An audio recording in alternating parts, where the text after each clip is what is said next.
చూద్దామండి. మలాకీ గ్రంథము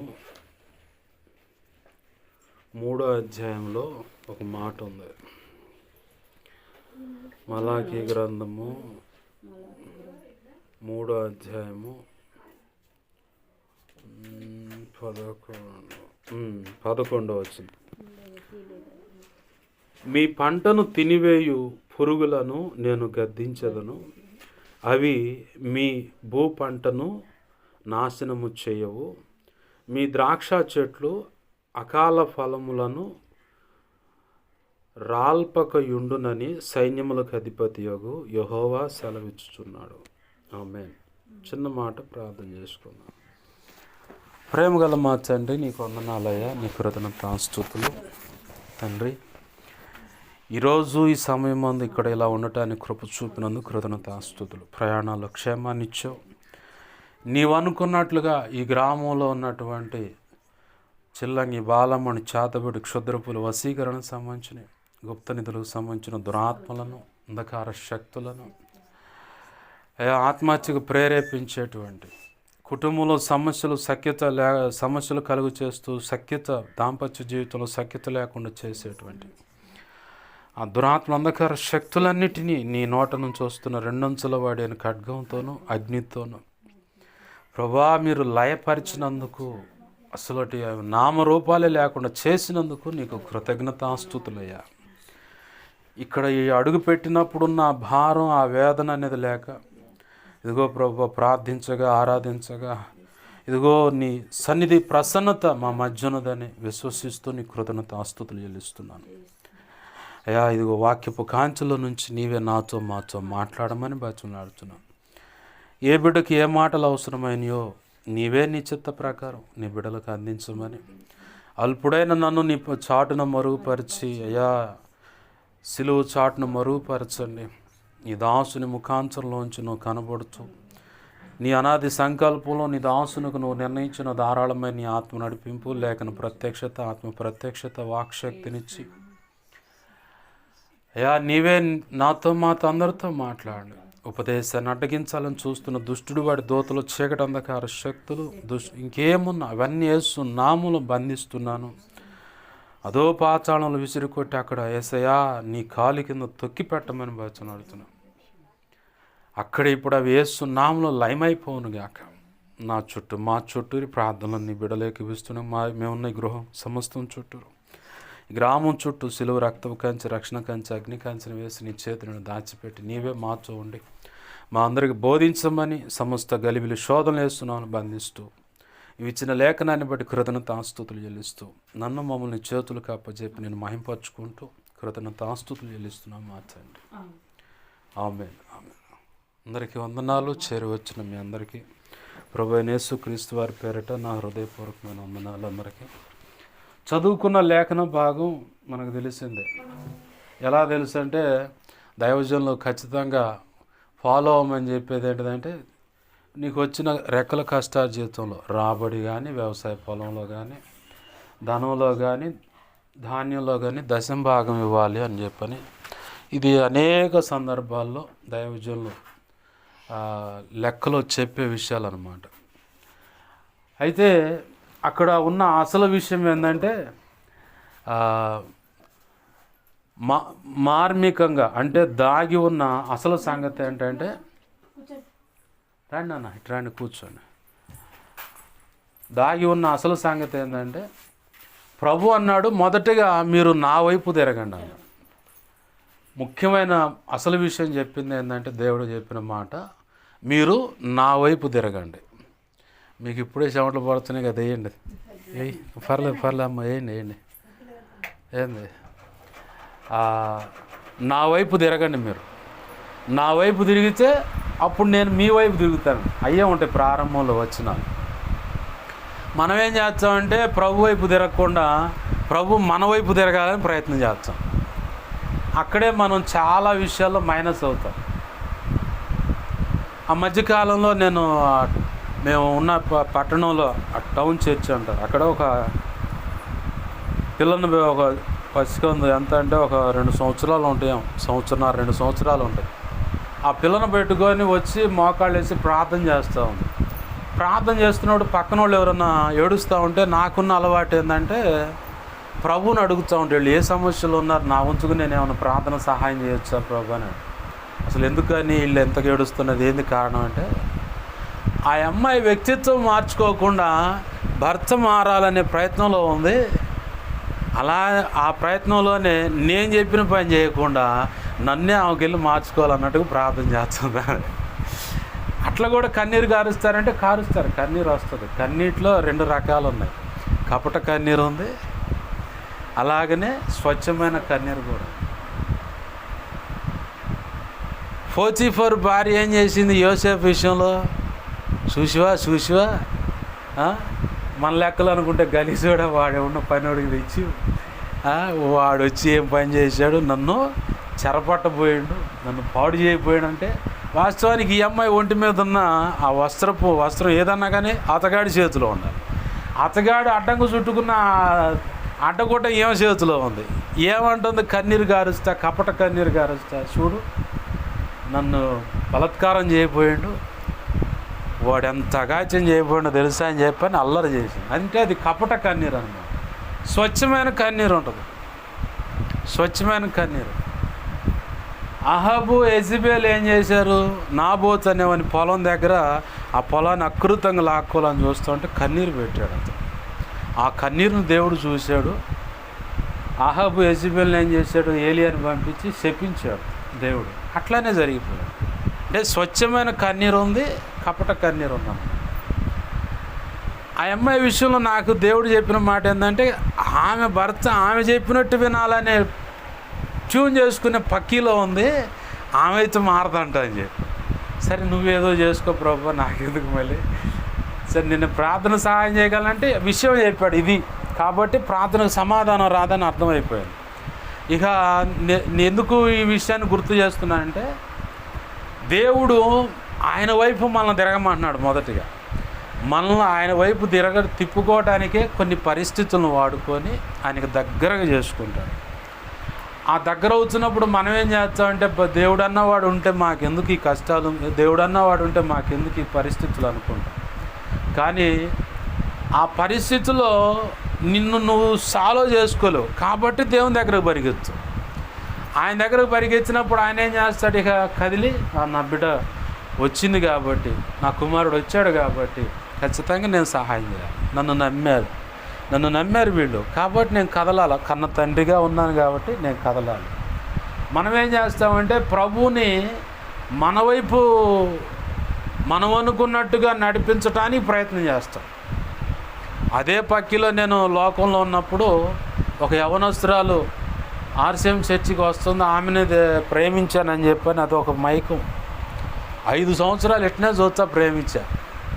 3 సంవత్సరాలు చెప్పి మనసులో ఉన్న మాట చెప్పి రిప్లై అవుతుందేమో చూసా, ఏమీ లేదు. చివరికి ఇక ఆమె పెళ్ళి సెట్ అవుతుందా ఇంకొన్నాళ్ళు అనుకోగా ఏ ప్రతిఫలం లేకుండా పోయిందని చెప్పని 8 నెలలు అన్నం మానేసి తిండి తెప్పుల ఎవరన్నా పలకరించి వాళ్ళు ఏమన్నా అనుకుంటారని, నాకున్న లోపల ఉన్న రోగం వాళ్ళకి తెలియదుగా, నేను చచ్చిపోవాలా, ఇక లాభం లేదు, నాకు ఆ వ్యక్తి లేదు కాబట్టి 8 నెలలు తినలా.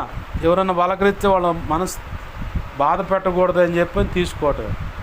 అట్లా 5 ప్యాడ్లు సిగరెట్లు మెంటల్ టెన్షన్లో ఉంటుంది తిరిగా నేను.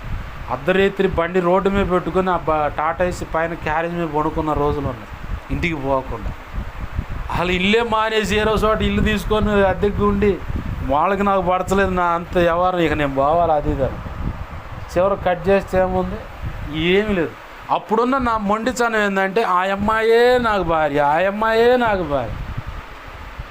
దేవుడు చెప్పింది నేను వింటలా. అప్పటి నుంచే దేవుడు నాతో మాట్లాడుతూ నా వెనకాల పడి వచ్చానే ఉండు. నాకు అది అర్థం కావాలి. ఉపవాసం ఉండి 5 కిలోమీటర్లు మందిరం కాడికి నడిచిపోయా. ఆర్సీఎం వాళ్ళు మోకాళ్ళ మీద నడుస్తారుగా సిలువ కాడికి, అట్నే నడిచి ఎన్ని దోక్కుపోయినాయి. ఇదిగో ఈ గాయాలు అయ్యే ఏంది ఎన్ని డోక్కము లోపల బాగాలని ఇటు బాల వేస్తూ ఉంటుంది, ఇదే పునరుద్ధారణ ఆయన వేసే ఉంటాడు. స్ట్రైట్గా పోదామని కళ్ళు మూసుకొని నడుచుకుంటూ పోతే పునరుద్ధారణుడు ఆయన వేసే దగ్గర పోయేవాడిని. ఎన్నిసార్లు ట్రై చేసిన ఆడికే పోయాడు. ఇదేంది విచిత్రంగా ఉందని చెప్పి అనుకున్నాను. మొండిగా ఒక ప్రార్థన.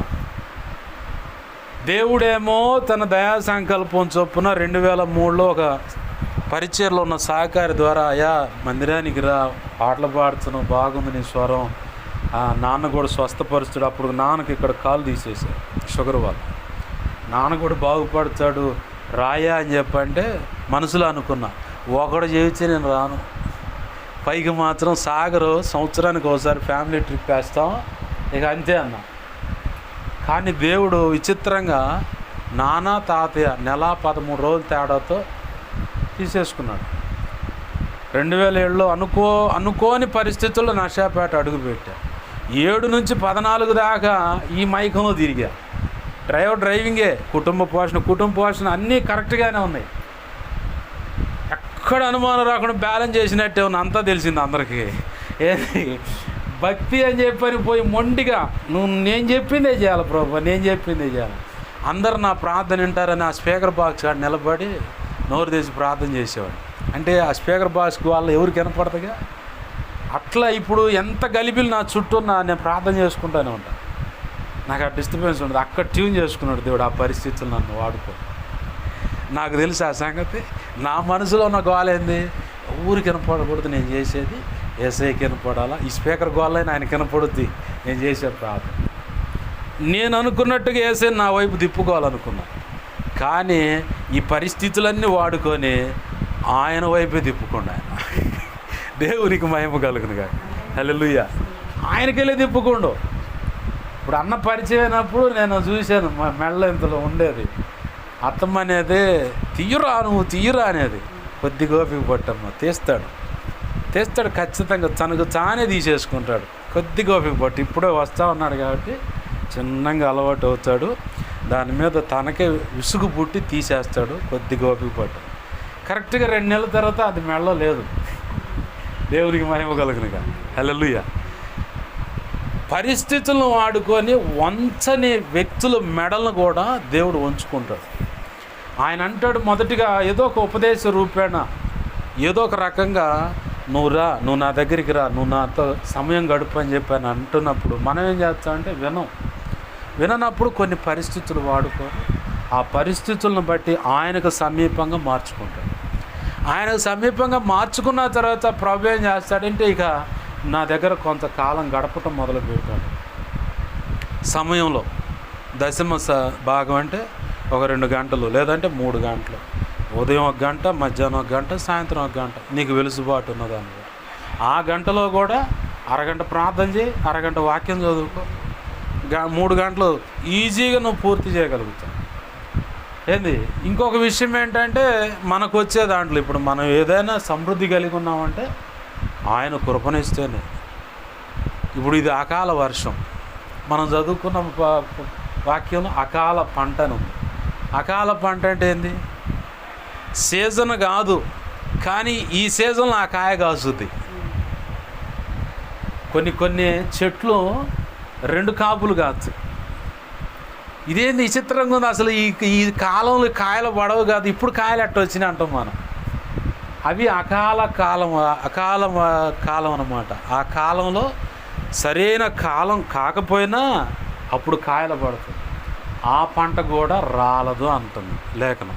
ఎప్పుడు దేవుడికి వైపు మనం తిరిగినప్పుడు అన్ని విషయాలు ఇక ఆయనే చూసుకుంటాడు. రెండోది ఆయనకి ఇవ్వాల్సిన సమయం ఇచ్చినప్పుడు. మూడవది మనకొచ్చిన రాబడి, ధనంలో సరే మనకి ఈ నెలకి ఇంత జీతం అనుకుంటే అంత జీతంలో దశమ భాగం ఎంత తీస్తాం మనం? 10 రూపాయలు, 100కు 10 రూపాయలు. దానికి ఒక్కో సమయంలో విషమ పరీక్షలు ఉంటాయి. విషమ పరీక్షలు నేను ఎందుకు అంటున్నానంటే, నీ దగ్గర ఇప్పుడు ఒకవేళ పెన్షన్ హోల్డర్లు ఎవరైనా ఉంటే పెన్షన్ వస్తుంది, 4,000 వస్తుంది. మా నాయనమ్మకి అయితే 36,000 వచ్చాయి. 36,000లో దశమ భాగం తీయాలా చెప్పన్నా? 1000కి 100 రూపాయల 36,000 అంటే 3,600 తీయాలి. 3,600 ముద్దసూతికి తీసి పక్కన పెడుతుంది. పంట పొలం వచ్చిందనుకో, వ్యవసాయం మేము చేస్తే 40 బత్తాలు వస్తాయి పంట పొలం ధాన్యం. కౌలుకి ఇస్తే వాళ్ళు బస్తాలు లెక్క అంటే వాళ్ళు బస్తాలు ఇస్తే 12 బస్తాలు అనుకో. ఎంత ఇవ్వాలి? నేను 12 బస్తాలు కౌల్లో బస్తా 20 కిలోలు ఇవ్వాలి. అయితే నాయనమ్మ ఏం చేస్తుందంటే 2 బత్తాలు తీసుకుపోయి పాతకాల పండుగ ఇప్పుడు జరుగుతున్నాయిగా తీసుకుపోయి ఆడ పడేసేది. లూథరన్ చర్చిలో ఆ టౌన్ చర్చి కాడ తీసుకుపోయి ఆడ పడేసేది. పేరు రాస్తారు, చలానా ఇస్తారు. కాదమ్మా, నరసరావు గారు అంటే నాయనమ్మ ఇచ్చేది సత్తనపల్లి లూథరన్ చర్చిలో ఇచ్చుద్ది. అక్కడ సభ్యత్వం ఉంది, అంటే అక్కడ కూడా ఇల్లు ఉందిలే మాకు. దాన్ని బట్టి అక్కడ సభ్యత్వం ఉంది కాబట్టి వాళ్ళు టెన్షన్గా బస్తన్నర ఇవ్వాల్సింది 2 బత్తాలు ఇచ్చి పేరు రాసి వచ్చేసి. అంటే ఇచ్చే దాంట్లో, దేవునికి ఇచ్చే దాంట్లో ఆశీర్వాదం ఉందని వాళ్ళు పసిగట్టారు, రుచెరిగారు. ఒకప్పుడు మేము ఫుల్ గాస్పుల్ మినిస్ట్రీస్ అనే పరిచర్యకి మా ఇల్లే పునాది రాయి. వాళ్ళు మా దగ్గరకు వచ్చి సహకరిస్తారంటే అన్న 12 ఎకరాల వ్యవసాయం. ఇక ఏడు నుంచి ఆ దరిదాకా నిల్వ ఉంటుంది ధాన్యమే. శనక్కాయ పంట వేస్తాం, ఇక రకరకాలు వేయాలనుకున్న పంటలన్నీ వేస్తాం. జత కోడిదోళ్ళు, ఒక జత ఆవులు, 3 పాడిగొడ్లు, ఏంది సంఖ్యకే 35 మంది కుటుంబం. చాలా పెద్ద కుటుంబం. సేవకు ఎప్పుడైతే మేము సహకరించామో ఇక లోకంలో అంటాం కదా, పిండుకున్నోడికి పిండుకున్నాను అన్నట్టుగా యేసయ్య కృపలో ఏంది సర్వ సమృద్ధి అన్నమాట. ఏదైనా కూటం జరిగితే 100లాది మంది వస్తే ఇక్కడ నుంచే ఉన్నాయి మొత్తం. తాతయ్య నాయనమ్మ వాళ్ళంతా టీచర్లు, ముత్తాతమ్మ టీచర్లు వాళ్ళంతా. అటు వస్తుంది ఇటు వస్తుంది మొత్తం. ఇక ఒకళ్ళ దగ్గరకు పోయి అమ్మ ఇదాన్నే లేకుండా మొత్తం తీసుకొచ్చి వంట చేయటం. అమ్మ వంట చేస్తుంది అందరికీ పుష్కలంగా. ఉపవాస కూటాలు 10 రోజులు పెట్టిన ఎన్ని వందల మంది అన్నా తింటారు, వెళ్ళిపోతారు. అంతగా సహకరించడం, దేవునికి ఇచ్చాం అని అంతే ఆశీర్వదించాడు. ఎప్పుడైతే తాతయ్య నోరు జారి దైవజనుడు తిట్టాడో క్లోజ్ అయిపోయాడు ఆశీర్వాదం. ఆ తర్వాత 20 సంవత్సరాల తర్వాత దేవుడిని అడిగితే దేవుడు అన్నాడు, మీ పితరులను బట్టి మీ వంశం కుటుంబం శపించబడింది. 2021లో చెప్పాడు దేవుడు. 15లో రక్షణ పొందాడు.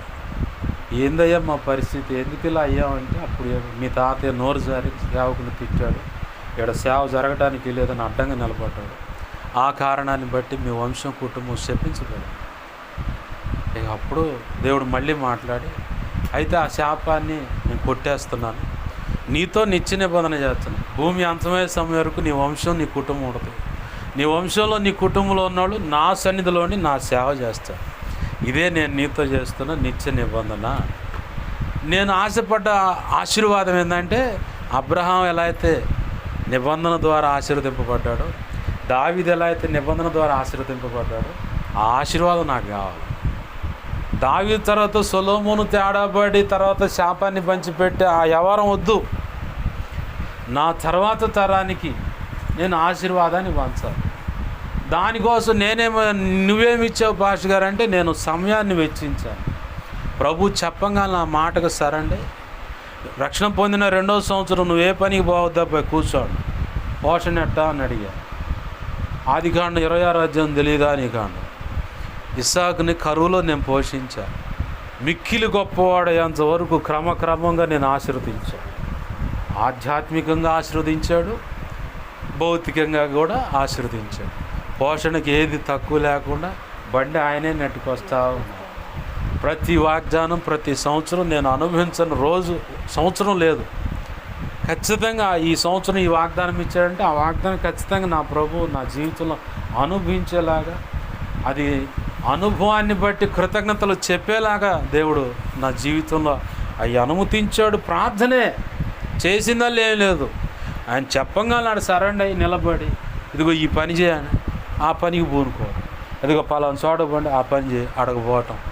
ఇట్లా ఎప్పుడైతే దేవుడు చెప్పిన దానికి నేను విలువ ఇచ్చానో, దేవుడికి ఇవ్వాల్సిన సమయం ఇచ్చానో, నా దగ్గర ఉన్న దాంట్లో ఇప్పుడు ఎక్కడికైనా వెళ్ళినా కానీ కానుక రూపాయన వచ్చినా, నాకు వచ్చిన దాంట్లో కూడా కానుక తీసి పక్కన పెట్టి, ఓ రోజు వచ్చిందంటే దేవుడిని అడుగుతాను, అయ్యా ఎవరికి ఇవ్వాలంటే ఫలానా వ్యక్తికి దైవజనుని పిలిచి ఇవ్వు ప్రార్థన చేయించుకొని అంటే అట్లా ఇచ్చిన సందర్భాలు. ఎందుకంటే మనం ఇచ్చే దాంట్లో కూడా ఆశీర్వాదం ఉంది.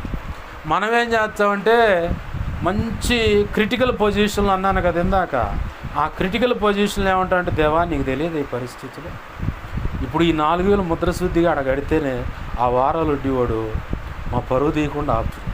అది ఈ 4,000కు 400 కరువైనాయి అనుకో, ఇంకోళ్ళు ఇస్తారో లేదో, అతగాడు ఆగుచుడో లేదో, పరిస్థితి ఏందో నీకు తెలియదా ప్రభా? కాబట్టి వచ్చే నెల ప్రభా అని చెప్పని అనుకో. మళ్ళీ వచ్చే నెల కూడా అదే 4,000 అడగట్టాలా? అప్పుడు ఈ దేవుడి కాడ ఈ 4 ఆ 4 8 భాగ్యం అవుతుంది. ఏంది అంటే ఎందుకు చెబుతున్నాను ఈ మాట అంటే, ఇట్లాంటి పరిస్థితుల్లో కూడా దేవుడు నన్ను పరీక్షించినప్పుడు ఏది ఏమైనా సరే దేవుడికి నేను తీయాలి అంతమటుకు. దేవుడు నాకు ఇస్తున్నాడు, ఆయన ఇవ్వబట్టే కదా నా చేతులు కదులుతున్నాయి, కాళ్ళు కదులుతున్నాయి, ఆరోగ్యం కలిగి ఉంటున్నాను. లేదంటే చేయగలిగేదే లేదు. నాకు తెలిసి ఒక అన్న ఉండవు, అన్న దశం బాగుంది అన్న అంటే తీస్తా పాస్టర్, ఖచ్చితంగా అప్పులు ఉన్నాయి తీస్తాను అన్న. అప్పులున్నా సరే నీకు వారం మొత్తం మీద బయలుదేరి మేస్త్రి 8 రోజుల్లో బట్టువాడ 800 లెక్కేయండి. ఆదివారం కూడా పోతుంది ఆ పెద్ద మనిషి, అందుకే 8వ రోజు అన్న. 8 రోజులు 800 ఎంతమ్మా? 8 రోజులు 800 ఎట్లా? 64 ఏంది? 6,400. దశం భాగం 640 తీయాలి. ఈ 640 తీయటానికి ఆ మనిషికి మనసు ఒప్పక ఇప్పటికీ అప్పుల్లోనే ఉంది. నిజం. మొన్న మధ్య చాలాసార్లు చేసి ఒకరోజు పోయిండు హాస్పిటల్కి పోతే బిల్లు ఇంత పెద్ద బిల్లు వచ్చింది. పాస్టర్ గారు నేనేం చేస్తా, అనుమతి ఇచ్చింది దేవుడు, నేనేం చేస్తా పాస్టర్ గారని నేను అడ్డం పడచ్చు. అప్పుడప్పుడు దేవుడు కూడా నాతో అనేవాడు, అరే అబ్బాయి నువ్వు ప్రార్థన చేయొచ్చంటే నరకాన్ని పంపించేవాడిని కూడా పంపేది కావట్లేదు, ఒకటి తీసేయాలని కూడా తీసేయకుండా కుదరట్లేదు.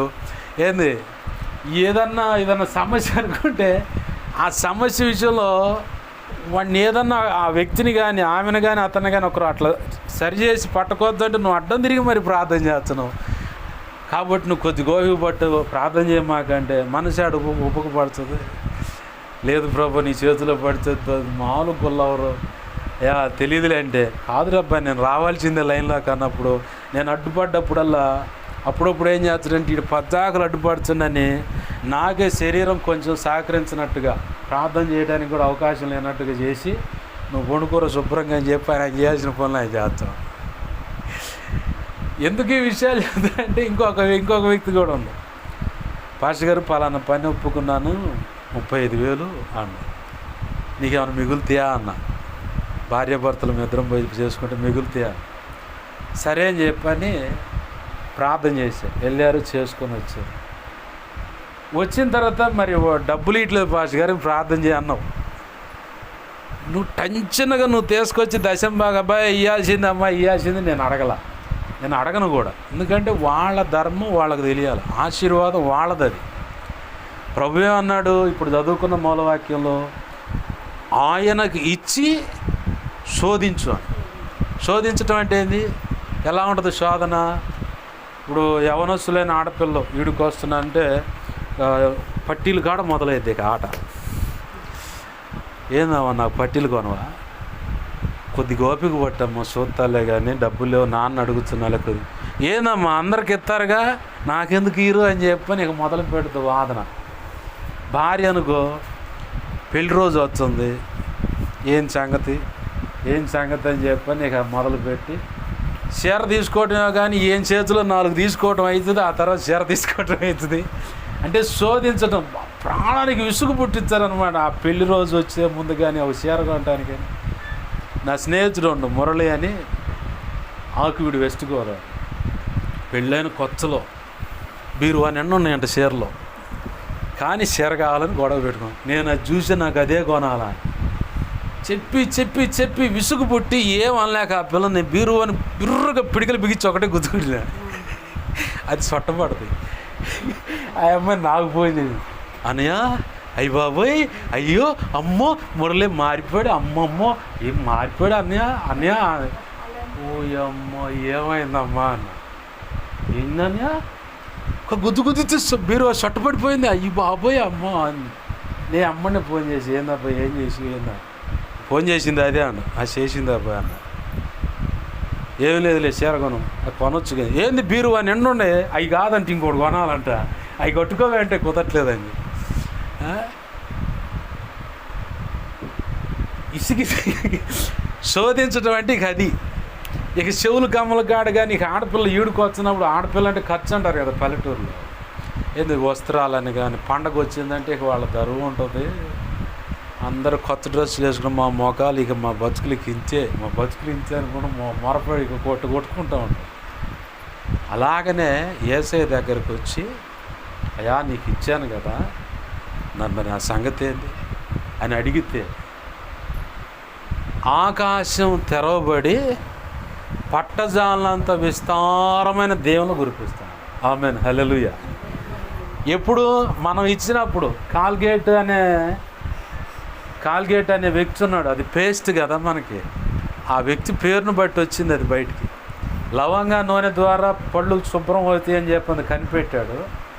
ప్రార్థన చేసుకొని ముందుకు అడిగేసి దేవుడితో ఒక తీర్మానం చేసుకోండి, అయ్యా నాకు వచ్చే రాబడిలో 10% నీకు ఇస్తా, నా వ్యాపారాన్ని ఆశీర్వదించని చెప్పని ఒక తీర్మానం చేసుకుంటే ఇప్పుడున్న పరిస్థితుల్లో వ్యాపారం వృద్ధి చెంది ఇప్పుడు ఆయన 10% తీసుకుంటుండో 90% మిషనరీ ట్రస్టులకు ఉపయోగపడుతుంది. అన్ని బిలియన్ల కోట్ల రూపాయలు రాబడి వస్తుంది. 10% బిలియన్ల కోట్ల టైప్లో ఉంది. ఇప్పుడు ఆయనకి లెక్కేసుకోవడానికి వీలు పడనంత ధనం ఉంది. ఇప్పుడు 10% తీసుకుంటే దేవుని దగ్గర నుంచి రూపాయలు 10% ఈయనిచ్చాడు ప్రారంభంలో.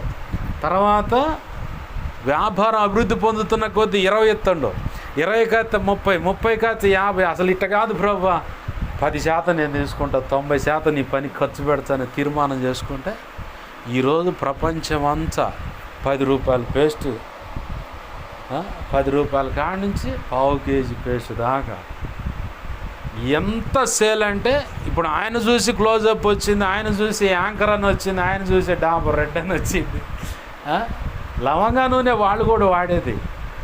లవంగాను బాగా ప్రెస్ చేస్తే నూనె వచ్చుద్ది. ఆ నూనె మన పళ్ళకి దుర్వాసన రాకుండా, చిగుళ్ళు ప్రొటెక్షన్ చేయడానికి, ఆ పుచ్చిపళ్ళు అనేది రాకుండా ఉండడానికి ఉపయోగపడుతుంది పేస్ట్. అందుకు లవంగా నూనెతోనే ఆ పేస్ట్ చేస్తారు. అప్పట్లో అది కొత్తగా వెంచగా ఉంది, ప్రయత్నం చేస్తే ప్రభు సక్సెస్ చేశాడు. ఎలా అయిందంటే దేవుడితో తను చేసుకున్న నిబంధన. ఒకవేళ మనం ఏం చేస్తాం, దేవుడితో మనం కొన్ని నిబంధనలు చేసుకొని దేవుడు కొంచెం కార్యం చేయగల మనం ఏం చేస్తామంటే ఆ నెక్స్ట్ ఇంకోటి అనుకుంటా. మరి దీని సంగతి ఏంది? నా స్నేహితుడు 3 లక్షల పైచులకు అప్పులు ఉన్నాయి. దేవుడేమో సేవకు రమ్మన్నాడు. సేవకు రమ్మంటుంటే కళలో మాట్లాడుతుంటే నేను రాను ప్రభువా, నాకు అప్పులు ఉన్నాయి, అప్పులు తీరితే వస్తాను. తీరితే వస్తావా అంటే తీరితే వస్తాను. అట్లానే కాదులే, అట్లనే అప్పు తీరిపోయింది. ఆ కాంట్రాక్టర్ ఏం చేశాడంటే నాలాంటి షైన్ బండినే అమరావతిలో బుక్ చేసి 75,000 ఇవ్వాలి చేతికి. ఇవ్వకుండా ఆయన ఏం చేసిందంటే ఆ 75,000కి ఆ షోరూమ్ ఆయనకి ఇంకెంత పడ్డ నేను కట్టుకుంటాలే కానీ టోటల్గా డబ్బులు కట్టేసా, పోయి రిసిప్ట్ ఇచ్చి పోయి నా పేరు చెప్పు బండి ఇస్తారు నీకు. పోయిండు, బండి తెచ్చుకోండి. ఇక కూర్చొని అప్పులన్నీ తీరిపోయినాయి కానీ నేను నా భార్య పిల్లలు ఎట్ట బతకాలి అని ఈ ఆలోచన పెట్టుకోండి. వెంటనే మళ్ళీ 2 లక్షలు నెత్తి మీదకి వచ్చింది అప్పు. మనం ఏం చేస్తామంటే అప్పుడప్పుడు తెలియగల తప్పులు చేస్తూ ఉంటాం. దేవుడితో అయ్యా నా విషయంలో ఈ సమస్య పరిష్కారం అవుతాయా, ఈ విషయంలో నాకు మేలు జరిగితే ఇలా నేను నీతో నిబంధన అనుకుంటాం కదా. ఆ నిబంధనకు వచ్చేసరికి సైతానుగాడు వచ్చి మనలో తెలియని గలిబిలి ఒక అలజడి సృష్టించి అవునులే కానీ పూర్తిగా మారారంటవా, అవునులే కానీ నువ్వు అనుకున్న కోణంలో ఆ సమస్య పరిష్కారం అయిందా, అవునులే కానీ కొంచెం ఏదో మొత్తానికి ఆ విసుక్కోవటం, ఆ వ్యవహారంలో ఏదో కొద్దిగా తేడా అనిపిస్తుంది. ఇక మనం ఇట్లాంటి ఆలోచనలు మనలో వస్తూ ఉంటే మనకు తెలియకుండా మనమే అవును కదా, ఇంకొద్ది గోపిక పెడతాం, అవును కదా అని సైతానుగాడు తెచ్చి పెట్టే గలిబిలో ఇరుక్కొని దేవుడి చేత మళ్ళీ దరివేర్చుకున్నాను. కొన్ని సమస్యలు పరిష్కారం కాకపోవటానికి కారణాలు ఏంటి ఎలా ఉంటాయంటే, ప్రభుత్వం మనం ఒక నిబంధన చేసుకుంటాం, ఒక మాట అనుకున్న తర్వాత దేవుడేమో ఆ నిబంధనకు అనుగుణంగా మనం చాలా విధేయత చూపిస్తాం. విధేయత చూపించి కొంత పరిస్థితులు పరిష్కారంలోకి రాగానే ఈ సైతానుగాడు వచ్చి ఇప్పుడు మన పేతురయ్య దగ్గరకు వచ్చి, ప్రభువా నిజంగా నువ్వేనా అంటే, అవును పేతురు నేనే అని. సరే నేను నడిచానా అన్నాడు.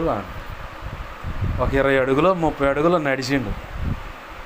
చుట్టూ అదే గాలి విసరటం ఆ వ్యవహారం అంచుంది.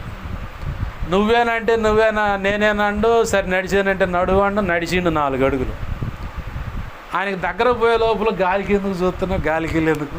మనం కూడా అంతే, ఆశీర్వాదాన్ని రీచ్ అవ్వబోయే లోపల ఇంకేదో సైతానుగాడు తెచ్చిపెట్టి గలిబిలి చూసి దేవుడి మీద అప్పటి వరకు మనం పెట్టుకున్న విశ్వాసం, ఆయన ఎదుటి చూపించిన విధేయత మొత్తం నీరు గారిపోయేలా చేసుకొని మళ్ళీ ఆయన 4 దెబ్బలు కొట్టి లైన్లో పెట్టడానికి ఏదో సమస్య, అదే సమస్య మళ్ళీ రేజ్ అవుద్ది.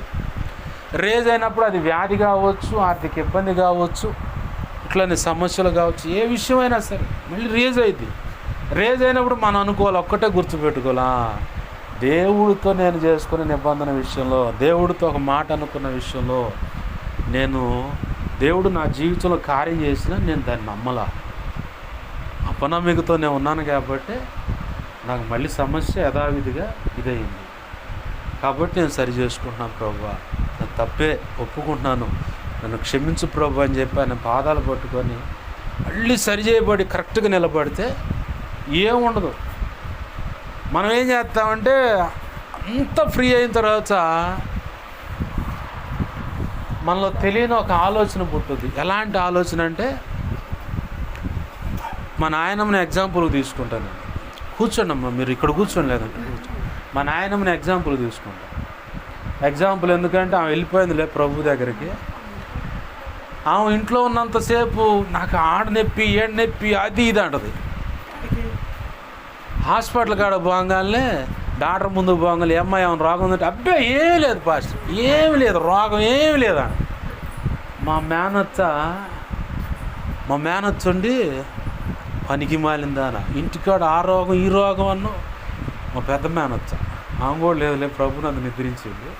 ఇంటికాడ ఆ రోగం ఈ రోగం అన్ను.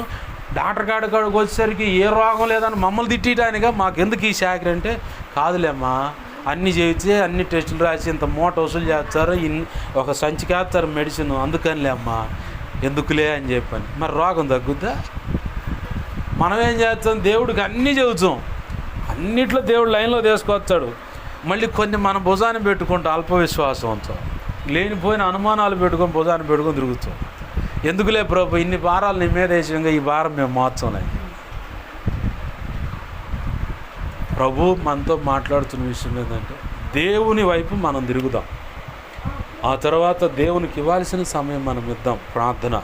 అలాగనే దేవుడికి నువ్వు ఇచ్చినప్పుడు ఖచ్చితంగా దేవుడు ఆశీర్వదిస్తాడు. ఎప్పుడు కూడా అప్పుల పాలైన వాళ్ళు లేరు. దేవుడికి ఇచ్చి ఆకలి దప్పులతో ఉన్నవాళ్ళు లేరు, అప్పుల పాలైన వాళ్ళు లేరు. మనం ఏం చేస్తామంటే, మనం ఏదో ఉద్ధరిస్తున్నాం, మన రెక్కల కష్టార్జితం అనుకుంటాం. కానీ 4 అయ్యి తేడా ఉంటావు. నువ్వు ఉంటే ఇంట్లో మంచం మీద భార్యనో లేదంటే భర్తనో ఏమయ్యో మాయ్ ఇట్రా అని చెప్పని భుజం మీద చేసి ఇక చిన్నగా ఆ బాత్రూమ్ దాదేసపు ఆడదేసపు ఈడదేసపు అని పిలుస్తాం. 4 విరోచనాలు 4 వాంచులు అయితే ఏముంది, నీరసం వచ్చి ఇక మంచంలో ఉంటుంది. లేవేందంటే ఆడే లేచేది అసలు వల్ల కావట్లేదు, నాకు ఓపిక లేదా, నడుము జారిపోతుంది, నడుములో ఓపిక లేదా. దేవుడు ఆశీర్వదించబట్టే మనకు ఆరోగ్యం ఉంది. నేను బాగా నమ్మకంగా చెప్పగలను, నా ప్రభు ఎప్పుడన్నా నా విశ్వాసం సన్నగిల్లినప్పుడల్లా ఏదో ఒక అద్భుతం చేసి దేవుడు ఆశ్చర్యమైన కార్యాలు జరిగిస్తా నా విశ్వాసాన్ని పెంపొందిస్తూ నడిపించుకుంటూ వస్తాను. కరోనా టైంలో అక్కకే ఉంది కరోనా. అమ్మ, చెల్లెల కూతురు, అక్క పిల్లలిద్దరు, ఏమో కాకుండా 5గురు. వాస్తవానికి ఇట్లా దూరం ఉండి మందులు అందించినోడికి, వాళ్ళ నాన్నకి, తమ్ముడికి, తల్లికి మొత్తానికి వచ్చింది. ఆ పిల్లగాడికి కూడా వచ్చింది. ఒక్కడి నుంచి అందరికి వచ్చింది. మరి ఆ ఇంట్లోనే కూర్చుని వీడు చుట్టూ శుభ్రంగా మనం కూర్చున్నాడు, శుభ్రంగా తింటున్నారు, కూర్చున్నారు. ఆ ఒక్క దాంట్లో నుంచి దేవుడు దాన్ని మొటిమాయం చేశాడు. మిగతా వాళ్ళకి స్ప్రెడ్ కాకుండా ఆపాడు. నేను బయట ఉండి కొంతమంది పిల్లలను కూర్చోబెట్టుకుని ప్రార్థన చేయడం. నేను మాస్క్ పెట్టుకున్నా, ప్రార్థన చేయడానికి రాబాయ్ అన్నా, కరోనా పేషెంట్ రాబాయ్ అన్నా. నేను రానన్నా, నీకు వస్తుందని. నాకేం రాదు, రా యేసునామములో ఇట్రా అన్న. రాలా. వస్తుందన్న భయపడ్డావుడేమో. వాళ్ళ అమ్మకి, తమ్ముడికి, వాళ్ళ మొత్తానికి తగిలిచ్చిండు. నా ప్రభు కృపను బట్టి ఆయన ఎదుట నిలబడి మోకాళ్ళు వేస్తే ఒక్క వ్యక్తిలో ఉన్నది మిగతా 5గురిలోకి స్ప్రెడ్ కాకుండా దేవుడు ఆపేసి ఆమెలో నుంచి దాన్ని నయం చేసి స్వస్థతనిచ్చాడు. ఇప్పుడు బ్రహ్మాండంగా ఉంది. ప్రార్థనే. ఆయనకు సమయం ఇవ్వటం వల్ల ఎన్నో సూచక్రియలు మనం చూడగలుగుతాం. ఆయనకు మనం అవకాశం ఇచ్చితే పరిష్కారం ఆయనే చేస్తాడు. మనం ఏం చేస్తామంటే మన భుజాల మీద వేసుకొని మన సొంత ప్రయత్నం చేస్తానే ఉంటాం. అప్పుడే చెప్పులు పడతాం. అసలు నీ తెలివితేటలు ఎంత మంచియో కూడా నీకే రుజువు చూపిస్తాడని. అంటే నీ తెలివితేటల ఆధారం చేసి నీ సొంత ప్రయత్నాలతో అడుగులు వేస్తే ఎంత ఖర్చు అవుతావు, ఎంత విసిగిపోతావు, ఎంతగా వేదన చెందుతావు, ఎంతగా నువ్వు కుదేలైపోతావు, అంటే కృంగిపోయి గలిబిలైపోతావో నీకు చూపిస్తాడు. ఎందుకు ఆ పరిస్థితులు చూపించటం అంటే నీ సొంత ప్రయత్నం కాదు, నా మీద ఆనుకొని నా వైపు తిరిగి కనుక నువ్వు అడుగులు వేయగలిగితే ఖచ్చితంగా ఆయన గదిలి ఆయన చేయాల్సిన పరిష్కారాలు ఆయన చేస్తాడు.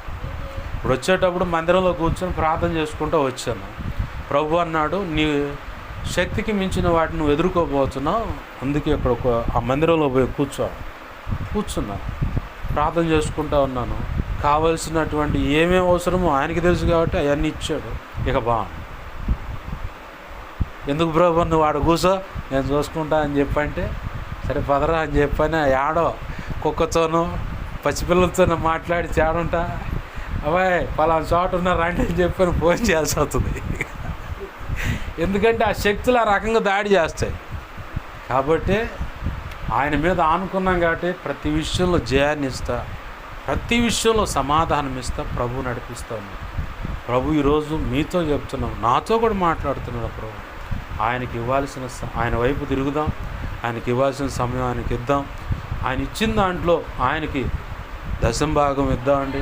లేదు ఏదన్నా ఒక ఒడంబడిక చేసుకొని ఉంటే, ఒక నిబంధన చేసుకొని ఉంటే దాన్ని స్వేచ్ఛగా దేవుని సన్నిధిలో ఇచ్చేసి దేవుని కృపను పొందుకున్న అల్ప విశ్వాసం అనేది లేకుండా ఆయనకు సమస్యను అప్పచేద్దాం. మనం ప్రయత్నం చేస్తే ప్రయత్నంగానే ఉంటుంది, సమస్యగానే ఉంటుంది. అదే ఏసైకి అప్పచెప్పి మనం మోకాళ్ళు వేసామా ఆయన కదులుతాడు. ఇక కదలాల్సిన రాడ కదులుతాడు. ఎవరన్నా చెప్పిన మాట వినకపోతే ప్రభువా ఏం జరిగితే వాళ్ళు వింటారో చెయ్యి అని చెప్పి వదిలేస్తాను. చూస్తానే ఉంటా, నేను మెలకుండా చూస్తాను. పడతానే ఉంటే అవతల వాళ్ళకి జరుగు పడతానే ఉంటాయి, నిజం పడతానే ఉంటాయి. ఇప్పుడు హైదరాబాద్లో ఉన్న అమ్మాయి ఈ లాగన వచ్చిందని మోకాలు ఇది పక్కకు వచ్చి బాగొద్దంటే వినకుండా పంపించారు. ఇప్పుడు మోకాలు పక్కకు వచ్చింది. నేను ఒకటే ప్రార్థన చేస్తాను, ఎంత చెప్పినా నాకపోతే ప్రభు వీళ్ళు ఏం జరిగితే నువ్వు ఎట్ట మాట్లాడిచి వీళ్ళు లైన్లోకి వచ్చారు అట్నే మాట్లాడు, పట్టరా చెప్పు. ఇప్పుడు అమ్మో అని చెప్పి నెడుతుంది అంటాడు మోకాలు పట్టుకొని. ఎవరు పంపన్నారు? అక్కడ ఆల్రెడీ హైదరాబాద్లో 70% వ్యభిచార కోపాలుగా మారిపోయాయి ఆ బ్యూటీ పార్లర్. నయామాల్ వచ్చిందని చెప్పి అంటున్నారు. అంటే నయామాల్ అంటే కొత్త సరుకు వచ్చింది, కొద్దిగా ఓపిక పట్టండి, ఇంకా చేయలేదు. దేవునికి అప్పచెప్పా, దేవా నువ్వే తప్పించి పట్టకురా. ప్రభు పాదాలు పట్టుకుందాం. ప్రభు మాట కాదని అడ్డదిడ్డంగా అడుగులు వేసి నష్టపోవద్దు. ఇంకో విషయం కూడా చెప్తాను. ఒకటి ప్రభు ఎందుకో గుర్తు చేస్తూ ఉన్నాడు. ఎంత ప్రార్థన చేసినా, ఎంతమంది దైవజనులు వచ్చి ఒక విషయంలో ప్రార్థన చేసినా ప్రతిఫలం రావట్లేదు, సమస్య పరిష్కరించబట్లేదని అదే మాంత్రికుల దగ్గరకు మళ్ళీ పరిగెత్తమాట. ఎందుకు ఆ మాట అంటున్నారంటే దానివల్ల ఆడపిల్ల చక్కగా ఉంటే వశీకరణ ప్రమాదకరమని చేసి ఆమెతో పాపం చేయడానికి పూనుకుంటాను. నాకు తెలిసి ఒక అక్క మా కాలనీలోనే ఉంది. ఒక అక్క చెబుతా ఉంది ఆమె గురించి సాక్ష్యం. గుప్త నిధులు తీసేవాళ్ళట ఇంత అమౌంట్ మాట్లాడుకొని ఒక షట్కం గీసి దాంట్లో కూర్చోబెట్టి శక్తులన్నీ ఆమెలోకి పంపించి బిర్రుగా ముందు దాపి ఆమెను పాడు చేసి వాళ్ళు అనుకున్న పనులు జరిగించుకొని వదిలేశారు. ఇప్పుడు ఆ శక్తుల వల్ల ఆమె జీవితం ఎంత చండాలం అయిపోయింది. ఇట్లాంటి అప్పుడు ఒక యవనస్తురాల విషయంలో వస్తే వాళ్ళ అమ్మ వచ్చి చెప్పింది, నేను మైకు తీసుకున్నాను, నువ్వు ఈ ప్రాంతం అన్నా ఖాళీ చేసిపోవాలి, నీ బ్రతుకన్నా మార్చుకోవాలి, లేదంటే టికెట్ కన్ఫామ్ అని అయిపోవాలి, నువ్వు మట్టిగానే అయిపోవాలి. ఈ 3 ఆప్షన్లు నీకు ఎత్తున్నా. లేదంటే కాలనీ మొత్తం పోస్టర్లు వేసి వీళ్ళు ఎట్ట అని చెప్పి ప్రచారం చేస్తారు. వాళ్ళ పాస్టర్ గారు కూడా చెప్పారు. విచిత్రం ఏంటంటే రక్షణ పొందినోడు ఈ పని చేస్తారు. ఏంది ఎంత 54 లక్షలు ఆపరంటే ఎవరు వదులుకుంటారు? మళ్ళీ అది చీకట్లో ఏమైనా తీసేస్తారంటే తీసేం ఆ అమ్మాయిలోనే ఉంటాయి. అంటే వాడికి అవసరమైనప్పుడల్లా ఈ అమ్మాయి వెళ్ళిపోతాం. అట్లా శక్తుల వల్ల కూడా వాళ్ళు లాక్కుంటారు. మీకు ఎలా తెలుసు పాస్టర్ గారు ఇదంటే, నా జీవితంలో నేను నిద్రపోతున్నప్పుడు ఒక కళ చూశాను. అఘోరాలు ఉండే గుహలు మనం చూస్తూ ఉంటాంగా ఈ షార్ట్ వీడియోస్లో, ఫేస్బుక్లో గుహల్లో చాలా లోతు గుహలు కనపడుతుంటాయి కదా. అట్లాంటి గుహల్లో పెద్ద షట్కం వేశారు. మంచి తలబండిపోయిన అఘోరాలు తలా ఒక దిక్కున షట్కానికి అటోకులు ఇటోకులు అటు కోణాల్లో కూర్చొని నూనె పోసి మధ్యలో హోమం చేసి పోస్తూ ఉన్నారు. నేను వెళ్ళిపోయి ఆడకి వెళ్ళిపోగానే ఆ హోమం అవన్నీ చూసి సప్పని వెనక్కి తిరగాలి ఎట్టు వచ్చి ఒక నిలబడి మొఖాన్ని ఆనుకొని ఇటు చూసుకున్నా.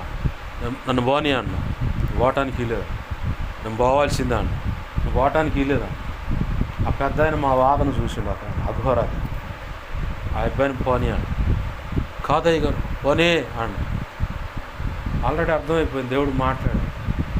పోనీ అన్న. అతను అడ్డగించిన అతను అంటాడు, ఇక్కడికి వచ్చినోడు ఎన్నికి పోడు చావటమే అన్న, నేను పోవాల్సిందే అంట.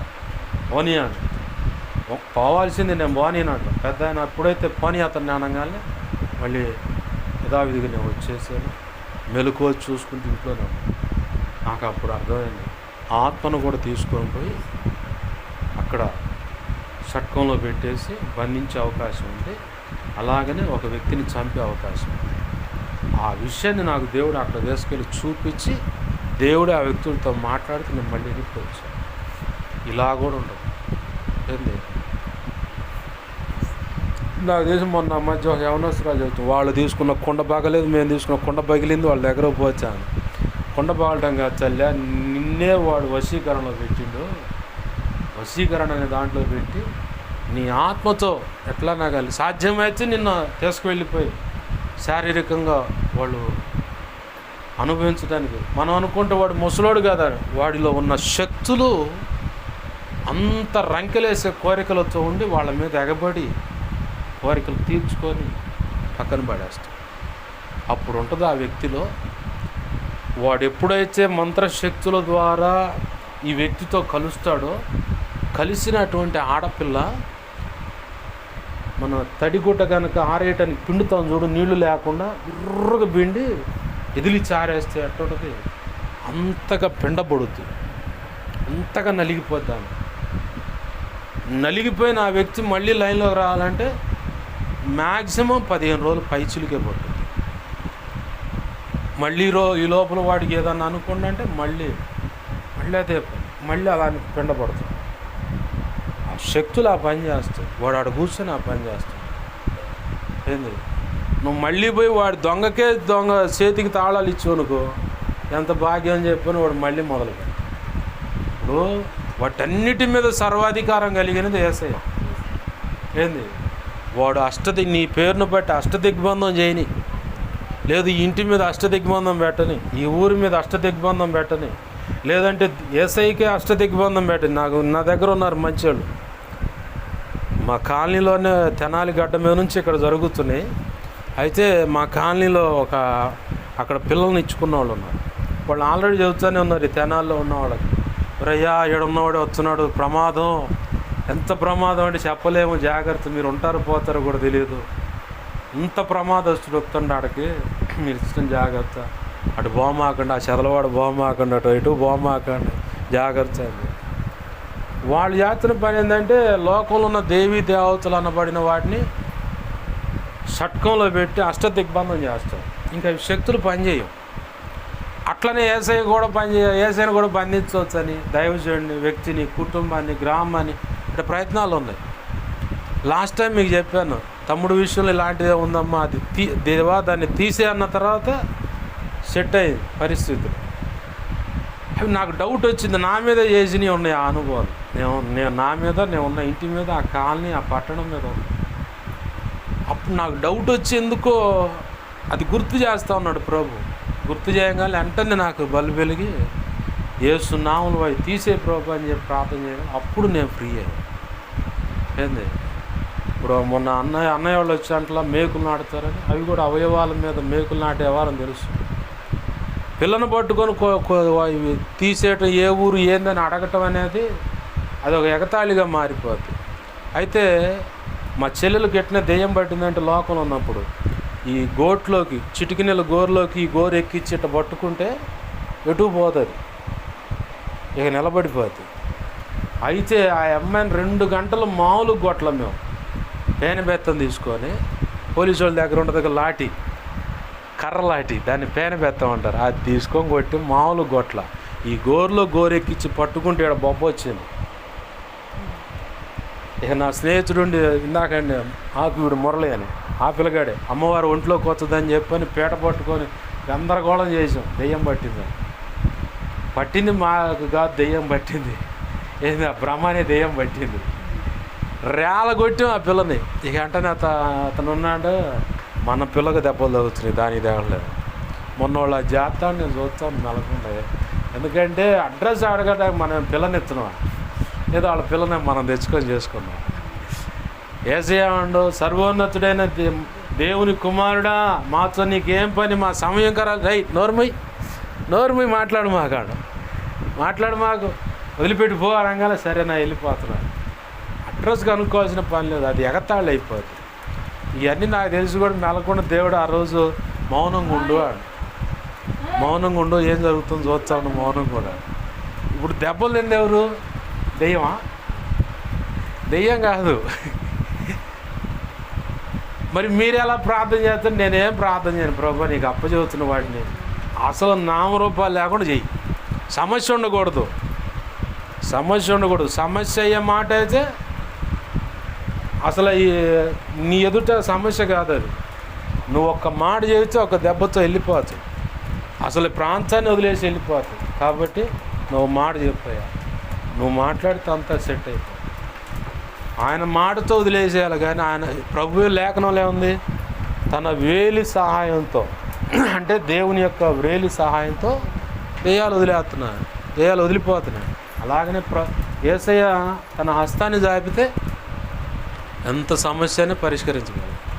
గతంలో అన్నకి చెప్పావు మాట, అన్న ఇక్కడికి వచ్చి పోయినసారి ఇలా ప్రార్థన చేసి వర్షిప్ చేస్తే ఆ దెయ్యాలు మొత్తం ఖాళీ అయిపోతాయి. అసలు ఇక్కడ సమస్య కాదు, ఊరి మీద ఉన్న సమస్య మొత్తం క్లియర్ అవుతాయి. ఇసప్పాలను అట్లనే మరణ దోత వచ్చి ఇట్లా తలుపు తడుతూ ఉండేది సేవకురాలు ఇంటిని, గడ్డ వణికిపోయేది.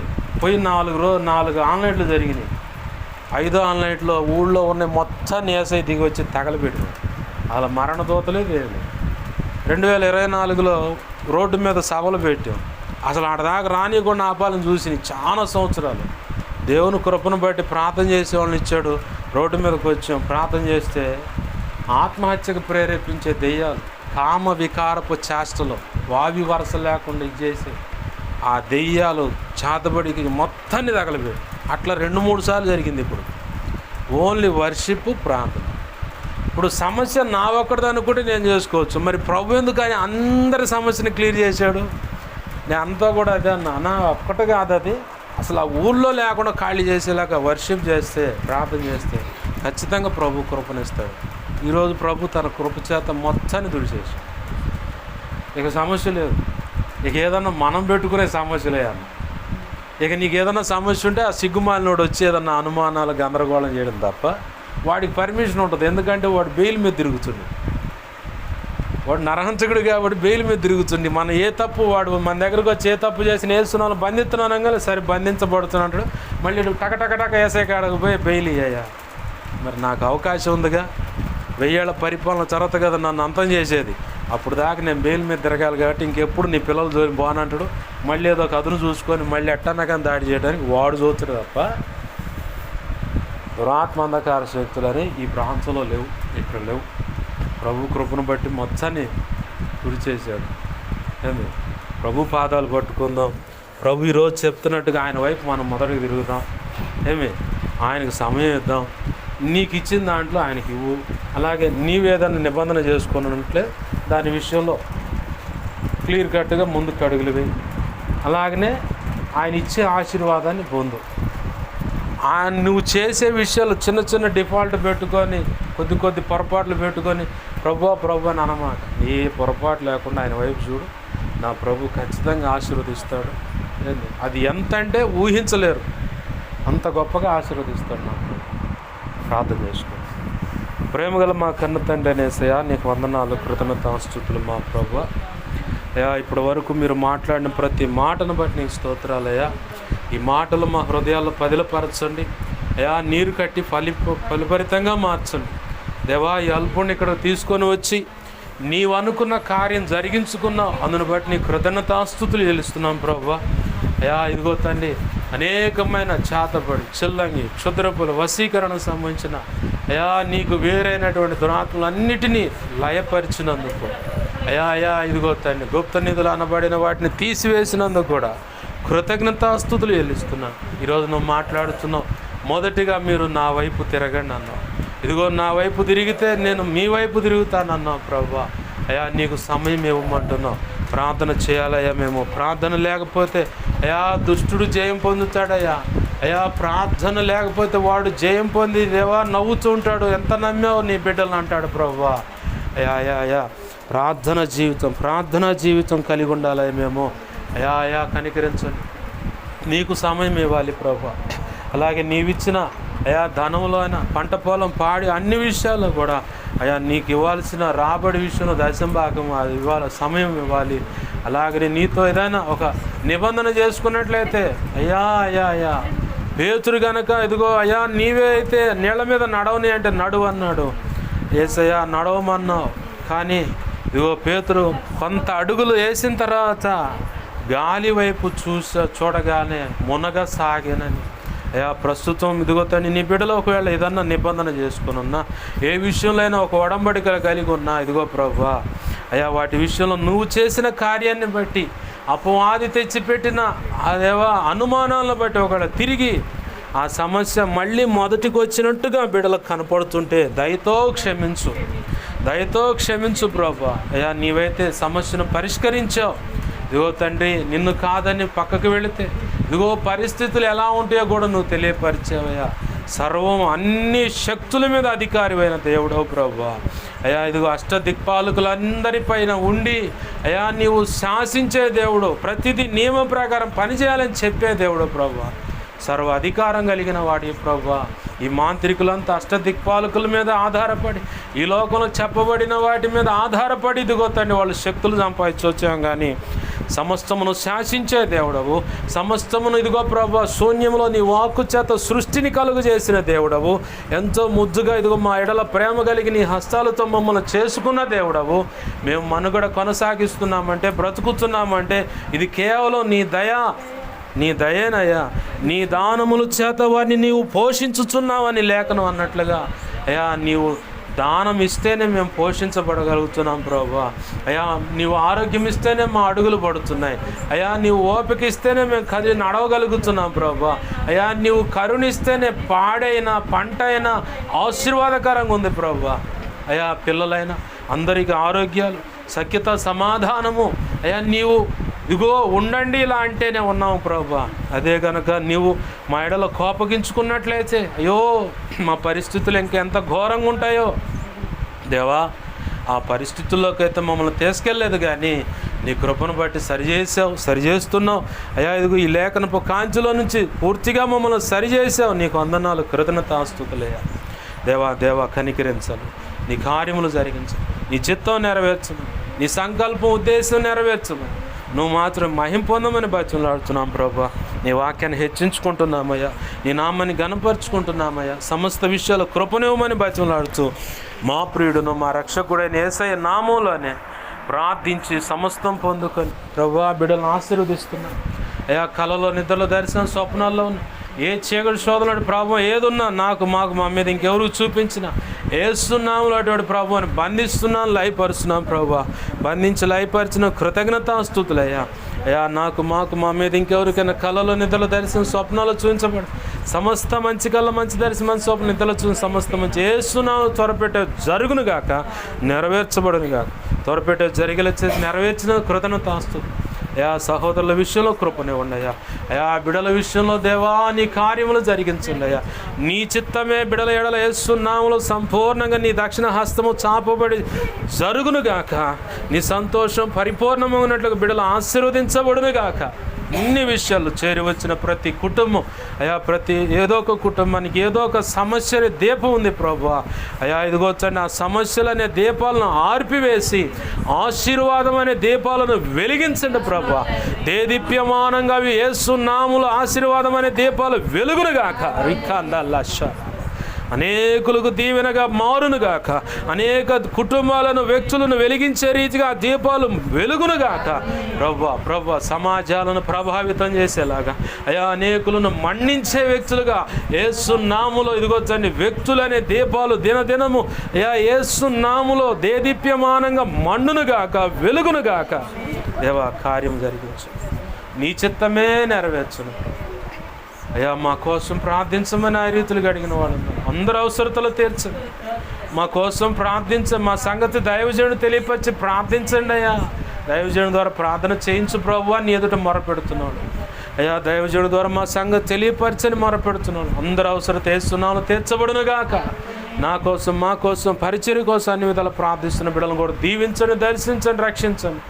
ఆధ్యాత్మిక, భౌతిక, ఆర్థిక, ఆరోగ్యపరంగా కొలతలేని దీవెనలించి బలపరిచి అభిషేకించి నీ సేవలో గొప్పగా వాడుకోండి ప్రభు అయ్యా. నీ కార్యములు జరిగించు. బిడల ఎడలను తెలియపరిచిన ప్రతిదీ యేసునామములో నెరవేర్చబడును గాక. అడ్డుపడుతున్న దుష్టుడు, దురాత్మ, అంధకార శక్తులు యేసునామములో కొట్టివేయబడును గాక. మార్గము సరళపరచబడును గాక. బిడల ప్రాంతాలని సన్నిధికి చేర్చబడును గాక, పరిశుద్ధపరచబడును గాక. తిరిగి ప్రతిఫలం బిడలకు అందును గాక, అది అనుభవించుదురు గాక. కృతజ్ఞత, స్తుతి, ఘనత, మహిమ, ప్రభావాలు కన్నీరు విడుస్తూ నీకు చెల్లించుదురు గాక.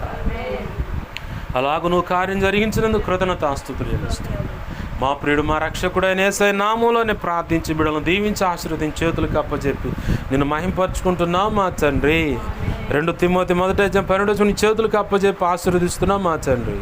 ఆమేన్. ఇప్పుడు మన తండ్రి అయిన దేవుని ప్రేమయు, ఆయన ప్రియకుమారుడైన యేసుక్రీస్తు వారి కృపయు, పరిశుద్ధాత్మ దేవుని అన్యోన్య సహాయ సహవాసము సమకూడిన ప్రార్థనలు ఏకీవిస్తున్నా, ఇక ముందు ఏకీవించబోతున్న ప్రతి ఒక్కరికి, సార్వత్రిక సంఘంలో సకల పరిశుద్ధులకు, ఈ ప్రాంత ప్రజలకు, సంఘాలకు, సమస్తానికి చేరి వచ్చిన కుటుంబాలకు, ఈరోజు హాజరు కానటువంటి బిడ్డలకు అందరికీ కూడా కలిగిన సమస్తానికి నిత్యత్వం చేరుపరిన సదాకాలం చూడని నడిపించి ఆశీర్వదించునుగాక. ఆమేన్. యేసు రక్తమునకే, ప్రవేశు రక్తమునకే, ప్రవేశునామను సంపూర్ణమైన విజయం కలుగును. ఆమేన్. అపవాది వాడి దూతలు, చీకటి, అంధకార శక్తుల క్రియలు అవి ఎంత ప్రమాదకర మాంత్రిక ప్రయోగాలు అవి ఏవైనా సరే వాటన్నిటికీ అనంత నాశనం, సర్వనాశనం, నిత్యనాశనం కలుగును గాక. ఆమేన్. యుద్ధం యెహోవాది. హల్లెలూయా, హల్లెలూయా, హల్లెలూయా. అందరికి వందనాలు. ప్రభు యొక్క మహోచిత కృప మనందరికీ చూడండి నడిపించును గాక. ఆమేన్.